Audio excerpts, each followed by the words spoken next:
بسم اللہ الرحمن الرحیم۔ السلام علیکم ورحمۃ اللہ وبرکاتہ۔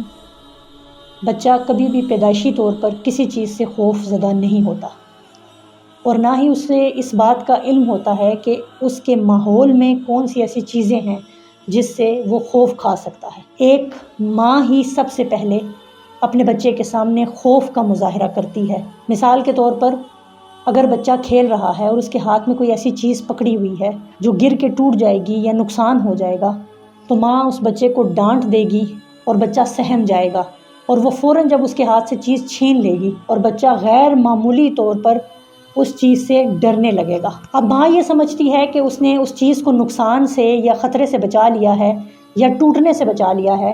لیکن اسے یہ نہیں معلوم کہ اس کے بچے کا جذباتی طور پر کتنا نقصان ہوا ہے۔ اسی طرح عموماً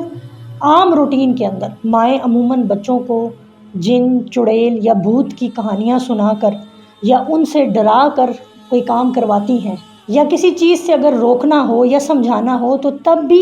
ایسی ڈراؤنی باتیں بچوں کے سامنے کرتی ہیں، جس کی وجہ سے بچوں کے ذہن کے اوپر ایک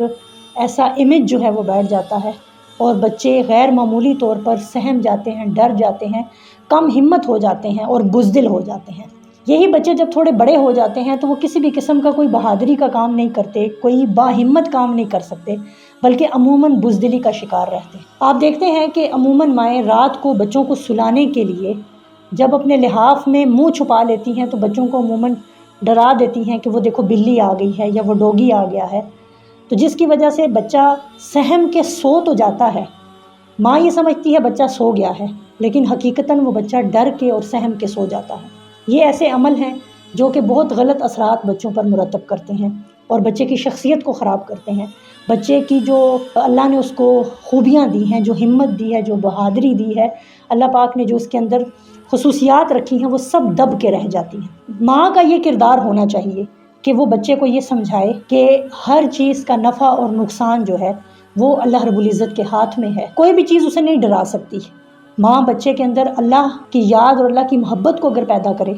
اور بچے کو ہر طرح کے خوف سے نجات دلا سکتی ہے۔ جس طرح عموماً یہ کہا جاتا ہے کہ بچوں کو سورہ فلق، سورہ ناس، آیت الکرسی، ان چیزوں کو یاد بھی کروایا جائے اور ان کو بتایا جائے کہ مسلمان کا یہ بڑا ہتھیار ہے کہ جب کسی بھی چیز کا خوف اس کے سامنے آئے گا تو یہ چیزیں اس کو نجات دلا سکتی ہیں، یعنی اللہ کے ذات کے ساتھ تعلق اس کو نجات دلا سکتا ہے۔ عموماً رات کو دیکھا گیا ہے چھوٹے بچے جو رات کو سو جاتے ہیں، ان کی رات کو آنکھ کھلتی ہے اور ان کا کھیلنے کا دل کرتا ہے، کیونکہ ہمارے گھرانوں میں رات کو لائٹ بند کر کے اور اندھیرا کر کے سونے کی عادت ہوتی ہے،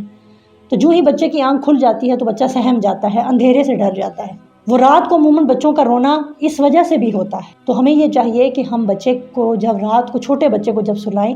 تو اس کے ساتھ کوئی چھوٹی سی لائٹ یا کوئی ایسی چیز کا اہتمام ضرور کریں کہ رات کو اگر وہ جاگ بھی جاتا ہے تو وہ روشنی جو ہے وہ اس میں کھیل سکے۔ ان چیزوں کا خیال رکھنے سے ہم اپنے معاشرے کو باہمت اور بہادر شخصیات جو ہے وہ دے سکتے ہیں۔ یہ وہ شخصیات ہوں گی جو کہ ہمارے معاشرے کو پروان چڑھانے میں عظیم کارنامے جو ہیں وہ سر انجام دیں گی۔ جب ہمارا بچہ کسی بھی ایسی چیز سے خوف کھائے، مثال کے طور پر